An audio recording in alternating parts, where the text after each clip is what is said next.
Drake versus Kendrick. In 2024, Drake and J. Cole shocked the world by dropping First-Person Shooter. On the surface, it was a victory lap. J. Cole rapped about the big three, himself, Drake, and Kendrick Lamar, sitting on the throne together. It was supposed to be a compliment, but to Kendrick Lamar? It was a challenge Kendrick fired back on the song Like That.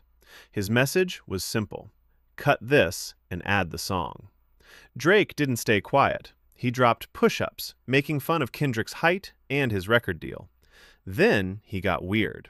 He used AI voices of Tupac and Snoop Dogg on Tailor-Made Freestyle to troll Kendrick for not responding fast enough. After weeks of silence, Kendrick went on a historic run by dropping Euphoria, a 6-minute deep dive into why he hates everything about Drake, from his clothes to his personality. And 616 in LA, a psychological move where Kendrick claimed Drake had moles inside his own OVO team feeding Kendrick info. Things turned dark on May 3rd. Drake released Family Matters, making serious claims about Kendrick's personal life and family. But Kendrick was ready. Only 20 minutes later, he dropped Meet the Grams. He didn't even use a real beat, just a creepy piano. He addressed Drake's son, his parents, and even a secret daughter, accusing Drake of being a terrible person. It wasn't a rap song anymore. It felt like a horror movie. While everyone was still reeling from the darkness, Kendrick dropped the final blow: Not Like Us. He took all his accusations and turned them into a West Coast club anthem. He made the entire world dance by calling Drake a certified pedophile. Drake tried to respond with The Heart Part 6, claiming he fed Kendrick fake information, but the internet wasn't buying it. The energy had already shifted. Ice Cube versus NWA. In 1989, NWA was the biggest thing in music. They were the world's most dangerous group, but while they were selling millions of records, their lead writer, Ice Cube, was broke. He realized that the group's manager, Jerry Heller, and Eazy-E were keeping the lion's share of the money. When Cube asked for his fair share, he was told to shut up and rap. So, he did the unthinkable. He quit the biggest group in the world at the height of their fame. NWA thought he was finished. They even called him a Benedict Arnold on their next EP, 100 Miles and Runnin'. Cube waited. He let NWA release their next album, Nigga for Life, where they spent several tracks mocking him. Then, in 1991, he released No Vaseline. This wasn't just a song, it was a 5-minute verbal execution. Cube didn't just attack one person, he took on Eazy-E, Dr. Dre, MC Ren, DJ Yella, and their manager Jerry Heller all at once. He exposed the fact that the toughest guys in rap were being controlled by a businessman in a suit. He used their own history against them, mocking their brotherhood and calling them out for being puppets. The impact was instant. No Vaseline was so brutal that it caused the group to implode. Shortly after, Dr. Dre realized Cube was right about the money, and he left NWA too. Within a year, the group was over. Tupac versus Biggie. In the early 90s, the rap world wasn't at war. It was actually a brotherhood. Believe it or not, Tupac Shakur and the notorious B.I.G. were actually close friends. They performed together, hung out, and shared the stage. But everything changed on a cold night in 1994 at Quad Studios in New York. Tupac was robbed and shot 5 times. He survived, but he was convinced of one thing: Biggie and his crew knew it was going to happen. This moment didn't just end a friendship, it started a civil war between the East and West Coasts. Tupac took it to a level of aggression the world had never seen. In 1996, he released Hit 'Em Up. This wasn't just a rap song, it was a verbal assault. Within the first 10 seconds, Tupac claimed he had been with Biggie's wife and threatened the entire Bad Boy roster by name. He wanted to delete his opponent's reputation entirely. Biggie's strategy was the complete opposite. While Tupac was loud and fiery, Biggie was cold and calculated.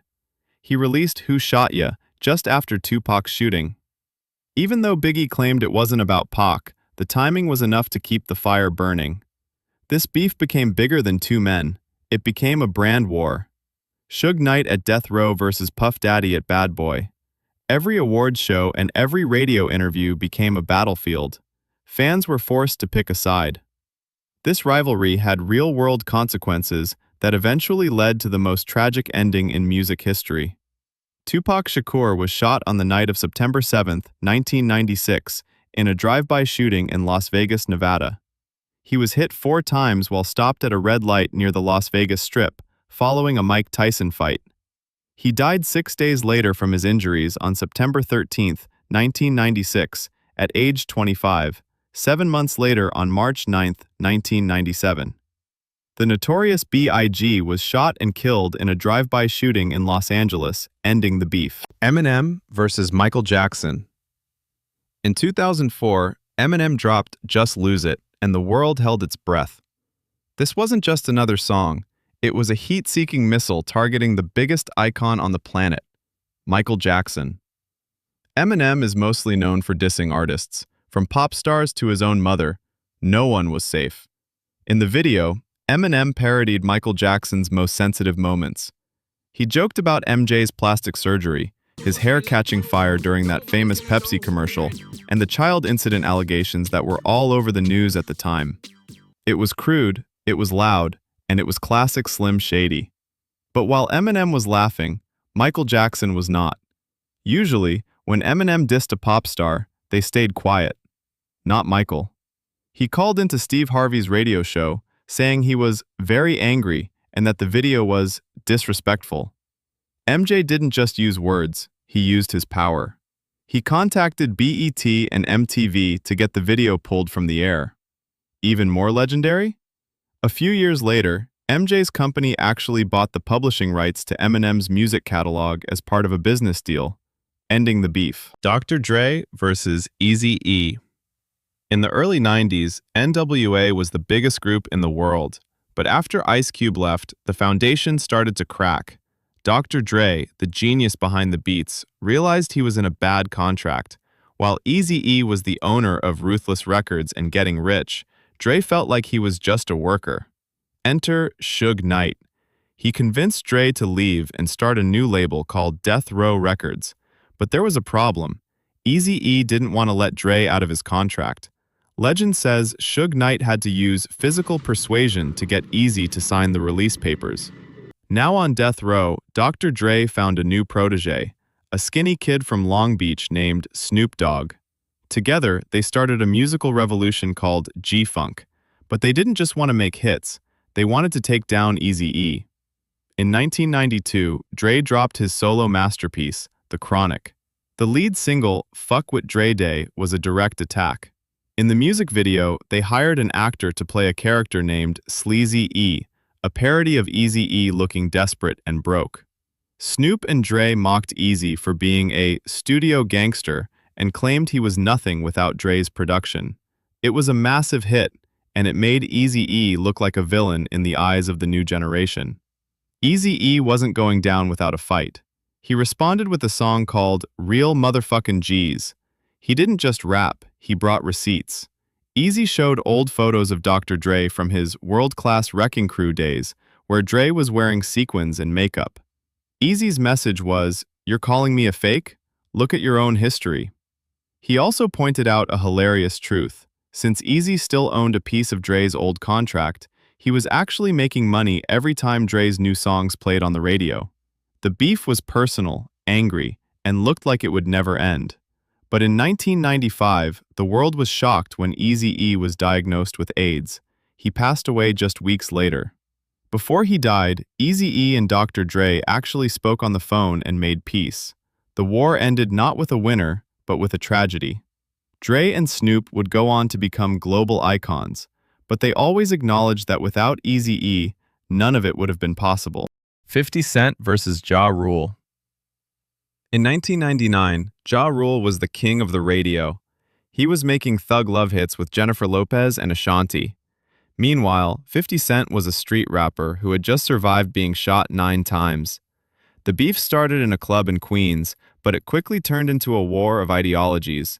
50 Cent hated that Ja Rule was singing and acting like a pop star while claiming to be a gangster. When 50 Cent signed with Eminem and Dr. Dre, he didn't just want to be a rapper, he wanted to be a Ja Rule destroyer. 50 Cent did something no one had done before. He used comedy as a weapon. He released Wanksta, mocking Ja Rule's image. He did interviews where he laughed at Ja's music. He made it uncool to listen to Ja Rule. Then came Back Down. 50 Cent spent the entire track dismantling Ja Rule's crew, Murder Inc. He mocked their voices, their style, and their street cred. 50 Cent was so relentless that he even bought out the first few rows of Ja Rule's concerts just so the cameras would show empty seats. It was the first time we saw a rapper use trolling to win a beef. Ja Rule went from #1 on the charts to being a punchline almost overnight. 50 Cent proved that you don't just have to be a better rapper, you have to be a better marketer. He didn't just win a battle, he ended an entire era of singing rappers for nearly a decade. Today, 50 Cent is still trolling people on Instagram, but it all started with his mission to take Ja Rule off the map. Thanks for watching. These explainer videos take a massive amount of research and editing to put together, especially as a solo creator. If you enjoyed the deep dive, please consider subscribing. It's the best way to support the channel and help me keep making these. Enjoy the rest of your day.